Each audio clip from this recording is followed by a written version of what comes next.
जानिबा बुझिबाला। हां आमे घरे मीठा खाऊ, बहुत मीठा खाऊ। मीठा खाइले कोन हुए? टीथ रो कथा हुए आउ भूख लागि जाय। हां तो आमे मीठा कोन खाइबा? आउ गोटे स्टोरी होची गोटे पिला विषय रो, माने एमिति जणे पिला थिला, ता ना थिला बबुल। कोन बबुल सेंटा तांतरे सब बळे कथा होतला। काहे कि जानिचो से बहुत मीठा खाउतला। आउ सुनो स्टोरी।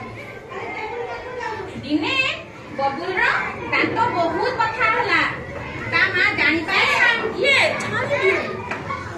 ता मां जानि पाले ता किते कथा खाइ होची। काहे कि ना से लुचि लुचि बहुत मीठा खाउतला।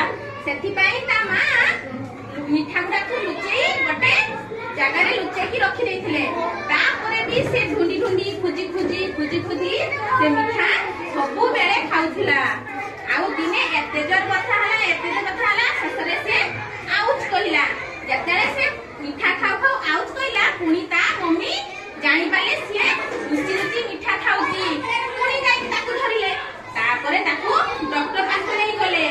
आउ डॉक्टर पाखो गलाकू डॉक्टर कहले यार बहुत मात्रा रे दांतर बहुत जरे बथा हेजी, मेडिसिन द्वारा भल होबनी, ताकू इंजेक्शन लगा पाई पड़िबो।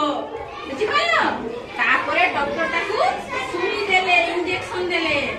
डॉक्टर कहले आउ केबे भी चॉकलेट बेसी खाइबो ना,